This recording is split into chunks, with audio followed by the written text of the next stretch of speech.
കേരളത്തിലെ കോൺഗ്രസ്സിൽ KPCC president സുധാകരനും ശ്രീ VD സതീശനും തമ്മിൽ ചില കാര്യങ്ങൾ ഭിന്നതയുണ്ട്. അത് എല്ലാ പാർട്ടിയിലും ഉള്ള പോലെ തന്നെയാണ്. നിങ്ങൾ നോക്കൂ, ഏത് പാർട്ടിയിലാണെങ്കിലും ആ പ്രശ്നമുണ്ട്. അത് അതാത് പാർട്ടികളിലെ ഈ പ്രശ്നം വരുമ്പോൾ അതാത് പാർട്ടികളുടെ ഔദ്യോഗിക വക്താക്കൾ ഈ ചർച്ചയിൽ വരില്ല. മറ്റു പാർട്ടികളിലെ പ്രശ്നം ഉണ്ടാകുമ്പോൾ അത് കൂടുതൽ പർവ്വതീകരിച്ച് പ്രസംഗിക്കാൻ വേണ്ടിയും എതിർ പാർട്ടികളിലെ ആളുകൾ വരികയും ചെയ്യും. അതൊക്കെ നമ്മുടെ ജനാധിപത്യ മാധ്യമ പ്രവർത്തനത്തിൻ്റെയും അതുപോലെ രാഷ്ട്രീയത്തിൻ്റെയൊക്കെ ഭാഗമാണ്. ഇവിടെ നോക്കൂ, കോൺഗ്രസ്സിൽ ഇപ്പോൾ ഒരു ചെറിയ പ്രശ്നമുണ്ട്, തർക്കമുണ്ട്, ശരി തന്നെയാണ്. ഞാൻ കേട്ട സ്ഥിതിക്കാണ് നാളെയോ മറ്റന്നാളോ AICC അക്കാര്യത്തിൽ ഇടപെട്ട് ഒരു അന്തിമ തീരുമാനം ഉണ്ടാക്കുക. നിങ്ങൾ വിചാരിക്കുന്ന പോലെ ഇത് ശ്രീ സുധാകരനും ശ്രീ സതീശനും തമ്മിലുള്ള പ്രശ്നമല്ല. ഇത് ഞാനൊരു കോൺഗ്രസിനെ നിരീക്ഷിക്കുന്ന ഒരാളെന്ന നിലയ്ക്ക് ഞാൻ പറയുകയാണെങ്കിൽ ശക്തമായ രണ്ട് ഗ്രൂപ്പുകൾ ഇല്ലാത്തതിൻ്റെ ഒരു ദുരന്ത ഫലം കൂടിയാണിത്. ഇതെല്ലാവരും ഗ്രൂപ്പുകാരാണ്. എല്ലാവരും അവനവൻ്റെ കാര്യം മാത്രം നോക്കുന്ന അവസ്ഥയിലേക്ക് വരുമ്പോൾ സംഭവിക്കാവുന്ന ചില ദുഷ്പ്രവണതയാണിത്. നേരെ മറിച്ച് രണ്ട് ഗ്രൂപ്പായിട്ടുണ്ടെങ്കിൽ ആ രണ്ട് ഗ്രൂപ്പിൻ്റെ ക്യാപ്റ്റന്മാർ തീരുമാനമെടുക്കും, നടപ്പാക്കിയിരിക്കും. അത് കോൺഗ്രസ് ഇന്നില്ല. അതിൻ്റെ ഒരു ദോഷം കോൺഗ്രസ് ഉണ്ട്. ഇത് ഞാൻ പറയുമ്പം എൻ്റെ ചില സുഹൃത്തുക്കളെ സമ്മതിച്ചു കൊടുക്കാറില്ല. പക്ഷേ ഞാൻ ഈ 10, 30, 40 വർഷമായിട്ട് കോൺഗ്രസിനെ അടുത്ത് നിരീക്ഷിക്കുന്ന ഒരാളെന്ന നിലയ്ക്ക്, കോൺഗ്രസ് നേതാക്കളുടെ പ്രവർത്തനം വിലയിരുത്തിയ ഒരാളെന്ന നിലയ്ക്ക്, ശക്തമായ ഗ്രൂപ്പ് എപ്പോഴൊക്കെ കോൺഗ്രസ് കൊണ്ടുവന്നിട്ടുണ്ടോ അന്നൊക്കെ കോൺഗ്രസിൽ പ്രശ്നങ്ങൾ പരിഹരിക്കപ്പെട്ടിട്ടുണ്ട്. ആന്റണി കരുണാകരൻ കാലത്താണെങ്കിൽ ആ ഒരു ക്രൂഷ്യൽ ടൈം ആകുമ്പോൾ അവരൊന്നാകും. ഉമ്മൻചാണ്ടി ചെന്നിത്തല കാലത്തും അങ്ങനെ ഉണ്ടായിട്ടുണ്ട്. ഇവിടെ ഇപ്പോൾ അങ്ങനെ ഗ്രൂപ്പില്ല. സതീശനും VD സതീശനും സുധാകരനും ഒരു ഗ്രൂപ്പാണെന്നാണ് മാധ്യമങ്ങൾ പറഞ്ഞിരുന്നത്. പിന്നെ അവർ രണ്ട് ഗ്രൂപ്പാണെന്ന് ആരും പറഞ്ഞിട്ടില്ല. പക്ഷേ അതിൽ സുധാകരനും സതീശനും തമ്മിൽ ചില ഭിന്നത ഉണ്ട് എന്നുള്ളത് നിങ്ങൾ പറഞ്ഞതൊക്കെ ശരി തന്നെയാണ്, തർക്കമൊന്നുമില്ലാത്ത കാര്യമാണ്. അത് സാധാരണഗതിയിൽ തുല്യരായ നേതാക്കൾ ഉണ്ടാകുമ്പോൾ വരുന്ന ഒരു സ്വാഭാവികമായ പരിണാമമാണത്. അത് നമുക്ക് മാറ്റിയെടുക്കാൻ പറ്റില്ല. ഏത് പാർട്ടിയിലുണ്ട്. ശ്രീകുമാർ, ഇപ്പോ രാഷ്ട്രീയ പാർട്ടിയിലെ നേതാക്കൾ തമ്മിലുള്ള ഐക്യമില്ലായ്മ പരസ്യമായി പ്രകടിപ്പിക്കപ്പെടുന്നത് ആഭ്യന്തര വിഷയമല്ല. അത് അങ്ങേക്കും അറിയാവുന്നതാണ്. അത് ആ പാർട്ടിയുമായി സഹകരിച്ചു പോകുന്ന ആയിരക്കണക്കിനോ പതിനായിരക്കണക്കിനോ ലക്ഷക്കണക്കിനോ വരുന്ന അണികളുമായി ബന്ധപ്പെട്ടുള്ളതാണ്. ഒരു രാഷ്ട്രീയ പ്രസ്ഥാനത്തെ കോൺഗ്രസ് പോലെ ഒരു പ്രസ്ഥാനത്തെ ഒരുമിച്ച് മുന്നോട്ട് നയിക്കാൻ ബാധ്യസ്ഥരായ, അത്തരത്തിൽ മുന്നോട്ട് പോകും ഇനി ഗ്രൂപ്പ് കളിയോ ഉണ്ടാകില്ല, ഇവിടെ കോൺഗ്രസ് പല വഴിക്കല്ല എന്ന അണികൾ ഉറപ്പ് നൽകിക്കൊണ്ട് നേതൃത്വത്തിൽ വന്നവരാണ് 3 വർഷം മുമ്പ് ഈ പറയുന്ന ആളുകൾ. അപ്പോൾ അവർ മുന്നോട്ട് വെക്കും എന്ന് പറഞ്ഞിട്ടുള്ള ഐക്യത്തിന്റെ കാഴ്ചപ്പാടെന്ന് പറയുന്നത് ഓരോ കോൺഗ്രസ്സുകാരന്റെയും അവകാശമാണ്.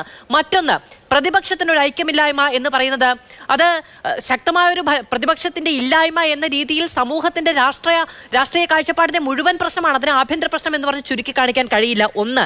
രണ്ടാമത്തത്, എല്ലാ രാഷ്ട്രീയ പാർട്ടികളിലേതും പോലെ എന്ന് പറഞ്ഞ് നിസ്സാരവൽക്കരിക്കുമ്പോൾ അങ്ങോട്ടും ഇങ്ങോട്ടും പരസ്പരം എനിക്കോ അങ്ങേക്കോ ഈ ചർച്ചയിൽ പറയാൻ കഴിയാത്തത്ര വാക്കുകൾ ഉപയോഗിക്കുന്ന, അല്ലെങ്കിൽ പ്രതിപക്ഷ നേതാവിനെ പറ്റി ചോദിക്കുന്ന സമയത്ത് അങ്ങനെ എന്തെങ്കിലും ഉണ്ടെങ്കിൽ ഞാനങ്ങ് നിയന്ത്രിച്ചു കളയും എന്ന് പറയുന്ന തരത്തിലുള്ള, അങ്ങോട്ടും ഇങ്ങോട്ടും പബ്ലിക്കായിട്ടുള്ള സ്ഥലങ്ങളിൽ വന്നിരുന്ന് മുഖത്തോട് മുഖം നോക്കാതെ മുറുമുറുത്തിരിക്കുന്ന രീതിയിലുള്ള ഇത്തരത്തിലുള്ള ഈ പറയുന്ന പടലപ്പിണക്കം വേറൊരു രാഷ്ട്രീയ പാർട്ടിയിൽ ചൂണ്ടിക്കാണിക്കൂ, അങ്ങ് കാണിക്കൂ. അതായത് ചൂണ്ടിക്കാണിക്കൂ എന്നുള്ളതിൻ്റെ അവസാനത്തെ ആ ഒരു ചോദ്യത്തിന് മാത്രം ഞാൻ ഒറ്റവാക്കിൽ ഉത്തരം പറയാം. VS അച്യുതാനന്ദനും പിണറായി വിജയനും തമ്മിലുള്ള തർക്കത്തിൽ അച്യുതാനന്ദന് സീറ്റ് നിഷേധിച്ച ഓർമ്മയുണ്ടല്ലോ.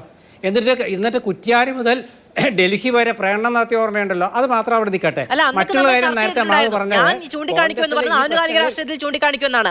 അതിപ്പോ ഈ പറയുന്ന ആന്റണിയും ഉമ്മൻചാണ്ടിയും ഉണ്ടായിരുന്ന സമയത്ത്, VSഉം പിണറായിയും ഉണ്ടായിരുന്ന സമയത്ത് രാഷ്ട്രീയ ദ്വന്ദ്വങ്ങൾ തമ്മിൽ അങ്ങോട്ടും ഇങ്ങോട്ടും എന്ത് തരത്തിലുള്ള പ്രശ്നങ്ങൾ ഉണ്ടായിരുന്നു? അപ്പോഴൊക്കെ ചർച്ചയായിട്ടുണ്ട്. ചർച്ച ആകാതിരുന്നിട്ടുണ്ടോ? ഇല്ല. കരുണാകരനുമായി ബന്ധപ്പെട്ട് പാർട്ടിയിൽ പ്രശ്നങ്ങൾ ഉണ്ടായപ്പോൾ ആ സമയത്തുള്ള മുഴുവൻ മാധ്യമങ്ങളും ചർച്ച ചെയ്തിട്ടുണ്ട്. അങ്ങനെ പല രാഷ്ട്രീയ ഘട്ടങ്ങളിലെല്ലാം വിഷയമായിട്ടുണ്ട്. ഇന്ന് ചൂണ്ടിക്കാണിക്കുമെന്നാണ് ഞാൻ പറയുന്നത്. അതാണ് ചർച്ചയുടെ തുടക്കത്തിൽ ചോദിച്ചത്. പിണറായി വിജയനും MV ഗോവിന്ദനും തമ്മിലാണ് ഈ പറയുന്ന ആശയ പ്രശ്നങ്ങളുണ്ടെങ്കിൽ ചർച്ചയാവില്ലേ? കോൺഗ്രസ്സുകാർ വന്നിരുന്ന് സംസാരിക്കില്ലേ?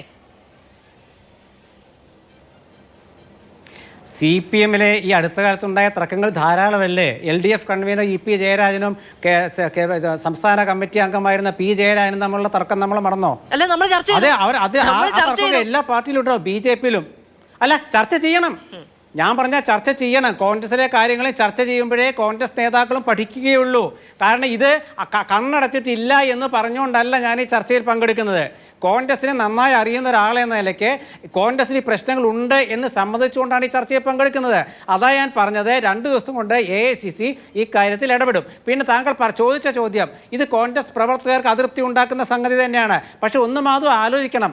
ഇത്രയൊക്കെ പ്രശ്നം ഉണ്ടായാലും ശരി, സുധാകരനും സതീശനും തമ്മിലുള്ള തർക്കത്തിൽ നമുക്ക് ഉപയോഗിക്കാൻ പറ്റാത്ത വാക്കുകൾ ഉപയോഗിച്ചിട്ടുണ്ടെങ്കിൽ ശരി, ഒരു ശരാശരി മനുഷ്യൻ്റെ കാഴ്ചപ്പാട്, നിഷ്കളങ്കമായ കാഴ്ചപ്പാട് എന്ന നിലയ്ക്ക് സുധാകരനെ 1.5 ലക്ഷത്തിലധികം വോട്ടുകൾക്ക് കണ്ണൂരിൽ ജയിപ്പിച്ച ജനതയെ നമ്മൾ നിസ്സാരമായി കാണരുത്.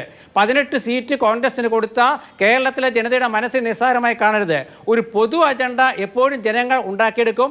ആ പൊതു അജണ്ടയ്ക്ക് ഒരു രൂപഭാവം നൽകുന്നതിൽ പ്രതിപക്ഷ നേതാവും KPCC പ്രസിഡന്റും വിജയിച്ചു എന്നുള്ളതിൻ്റെ ഏറ്റവും വലിയ തെളിവാണ് ആ 18 MP-മാരെന്ന് ഡൽഹിയിൽ പോയിരിക്കുന്നത്.